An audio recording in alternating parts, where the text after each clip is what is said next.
legal practitioners call to act according to law.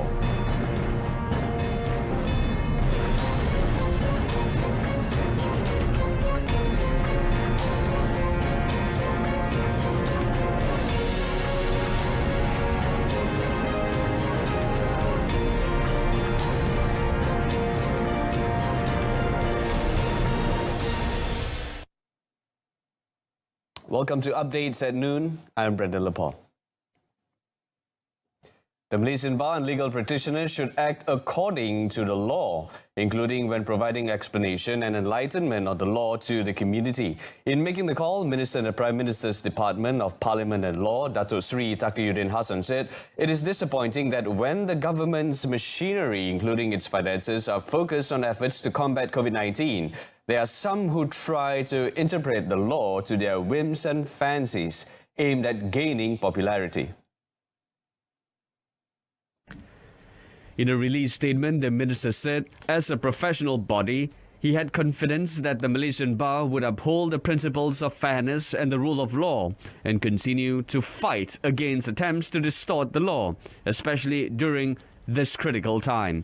Datuk Sri Taqiyuddin said that the Yang di-Pertuan Agong Al-Sultan Abdullah Rayatuddin Al-Mustafa Billah Shah had agreed to make a proclamation of emergency on 11 January after he was satisfied that a grave emergency exists whereby the security or the economic life or the public order in the Federation is threatened. He stressed that the move was taken to enable the government to strengthen its efforts to curb the COVID-19 pandemic, adding that the emergency ordinance will be in effect until the 1st of August. Higher animal feed costs due to global rise in the price of soya and corn meal is beyond the government control. Agriculture and Food Industries Minister Datuk Sri Dr. Ronald Kiandi said prices have risen since 4 months ago, and the reality is that the country is dependent on imported animal feed. Kita masih mengimport besar komponen jagung, soybean yang menjadi sebagian daripada komponen animal feeds. So we don't produce enough jagung untuk dijadikan sebagai makanan hewan. Kalau ianya di luar diimport daripada luar, maknanya negara kita tidak dapat mengawal harga pada harga yang berpatutan. The minister was met after giving out bubur lambo at his ministry in Putrajaya. The media recently reported that chicken prices have skyrocketed, and among the causes was soya and corn meal that comes mostly from Argentina and Brazil. However, starting today until the 20th of May, the ceiling price for a standard chicken has been set at 7 ringgit and 90 cents per kilogram under the festive season maximum price scheme for Hari Raya Aidilfitri 2021.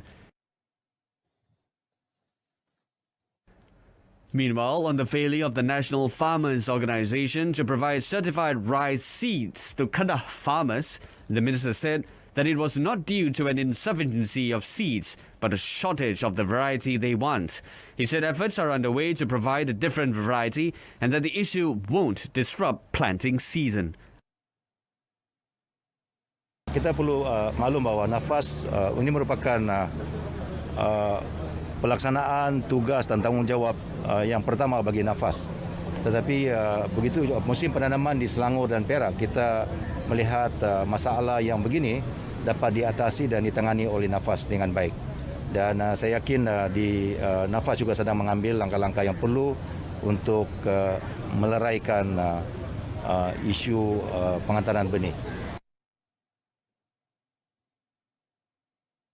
A total of 104,000 domestic helpers are expected to benefit from the extended social security coverage under the Employees Social Security Act 1969, Act 4, and the Employment Insurance System Act 2017, Act 800.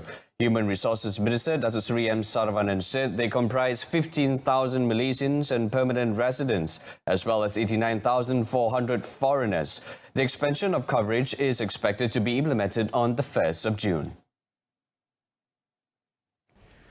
The minister said with the expansion, domestic helpers who are Malaysians or are permanent residents who contribute to the Social Security Organisation (SOCSO) will be protected under the Employment Injury Scheme and the Disability Scheme under Act 4, as well as the Employment Insurance Systems under Act 800.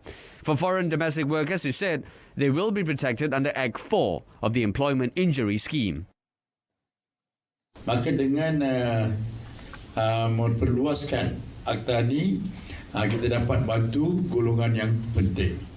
Perluasan ini dijangka dilaksanakan pada mula 1 Jun 2021. Sebaik saja kita habis perayaan Aidilfitri, kita akan melaksanakan program ini dan kadar bayaran caruman oleh majikan dan pekerja akan mengikut kadar caruman semasa yang terpakai di bawah Akta 4 dan Akta 8%. Speaking after SOCSO's iftar ceremony last night, the minister said these domestic workers will include those in the informal sectors such as maids, personal drivers, gardeners, babysitters and others. He said SOCSO will carry out engagement sessions with various stakeholders in the near future to explain the measures before it is implemented.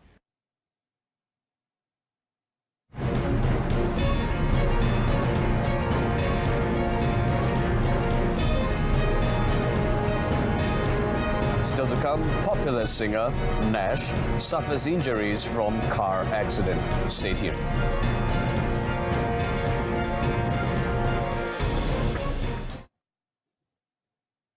Singer Dato' Nashruddin Elias, 62, or popularly known as Nash, sustained injuries after his car was involved in an accident at kilometer 250 of the North-South Expressway northbound yesterday. Seremban District Police Chief ACP Muhammad Syed Ibrahim said in the 4 p.m. incident, the former vocalist of the rock band Left-Handed and his driver were travelling from Johor to Kuala Lumpur.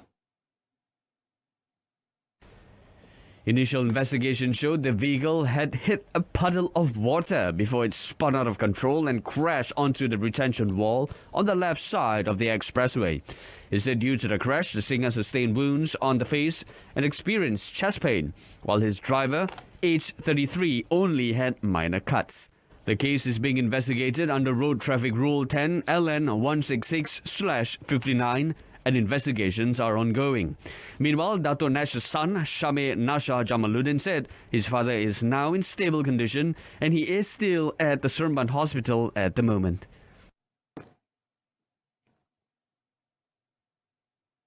Now, there's still some who seem to be indifferent to, as well as ignoring the standard operating procedure SOP in public places, despite the rising number of COVID-19 cases in the state. Kelantan Police Chief Dato' Shafin Mahmad said a survey conducted at several locations where traders were to sell food for breaking of fast found that some visitors would either place their face masks on their chins or would only wear them properly upon realizing the presence of police. Dato' Shafian said that in order to further tighten compliance, police would use various methods, including going undercover, as well as mobilizing the mobile police vehicle to carry out patrols in crowded areas. Diorang ni tengok pakai uniform dia, baru dia respect, baru nak patuh. Lepas ni kita akan wujud dalam pelbagai warna yang lain. So mungkin dalam keadaan rahsia lah. Kita akan tubuh satu tim rahsia yang akan berada di mana-mana tempat tumpuan orang ramai. Mungkin dalam uniform orang boleh kesan polis sampai dan sebagainya. Dan selepas ini kita akan guna pendekatan baru. Sama ada dari bentuk penyamaran dan sebagainya. Met after monitoring a site used by traders in Pasir Tumbo, Kota Baru, he said police issued 18 compound notices during a 3-day operation for offences that included not wearing face masks, making interstate travels without permission letters, as well as eating in a restaurant during the fasting month. The state has seen a spike on number of COVID-19 infections, with 429 new cases were recorded yesterday. Meanwhile, in Pulau Pinang, two Ramadan bazaars in Penaga and Kepala Batas were issued notices to immediately improve the SOP compliance in the next 24 hours, or the local authorities will shut them down. Seberang Perai Utara, SPU District Police Chief ACP Nurzaini Muhammad Nur said that investigations found that the organizer of the two bazaars, which is the Village Community Management Council MPKK, had failed to comply with the SOP. So hasil daripada pemantauan kami dapati kedua-dua bazar ni gagal mematuhi SOP yang telah ditetapkan, khususnya dalam penganjur dalam memastikan bahawa penjarakan fizikal diamalkan. Daripada lain-lain aspek, daripada segi pemantauan SOP terdapat juga kesalahan-kesalahan yang kita kesan, seperti gagal mencatatkan nama yang betul dalam buku catatan walaupun Mas Sejahtera telah ada. Saya pada itu ada yang bekerja lebih dari satu gerai, seperti syarat tetapkan hanya 2 orang bekerja satu gerai. It was met after a joint inspection of both bazaars with the MBSP and Health Ministry. Yesterday's inspection of the Ramadan bazaars involved 70 stalls in Kepala Batas and 45 in Penaga. There was no element of unfair treatment against 6 students of the Perak Matriculation College in Gopeng who were compounded 1,500 ringgit each by the Health Ministry MOH for not wearing face masks. State Health, Science, Environment and Green Technology Committee Chairman Muhammad Akmal Kamaruddin said the MOH officers issuing the compound were only carrying out their duties to ensure standard operating procedures SOPs were complied with to check the spread of COVID-19. Muhammad Akmal said the students could still make an appeal to reduce the compounds and the state government was confident the students will be able to settle them. Mereka boleh buat rayuan dan rayuan pula dia ada boleh dikurangkan kos tersebut.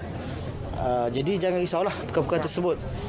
Dan di peringkat saya sendiri saya boleh cadangkan supaya pengurangan kos ataupun compound tersebut boleh dikurangkan seminimum mungkin lah, insyaAllah. Dan jika sampai ke tahap mereka tidak mampu, insyaAllah pihak saya juga boleh membayar, boleh membantu untuk membayar, insyaAllah. It was met after launching a state-level food safety operation in conjunction with Ramadan at the Dataran Taman Orchid Ramadan Bazaar in Batu Gajah. In the meantime, Muhammad Akmal urged all parties to respect the duties of the enforcement agencies who have been working tirelessly since last year to contain the COVID-19 pandemic. Wrapping up today's edition of Updates at Noon, in our top story, Malaysian legal practitioners called out to act according to law. Do join us today at 10 p.m. on saluran Berita RTM on My Freeviews channel 123. That's at news at 10. And you can also stream the news by surfing RTM Click. Until then, I'm Brendan Lepal. Thank you for watching and stay tuned to TV2.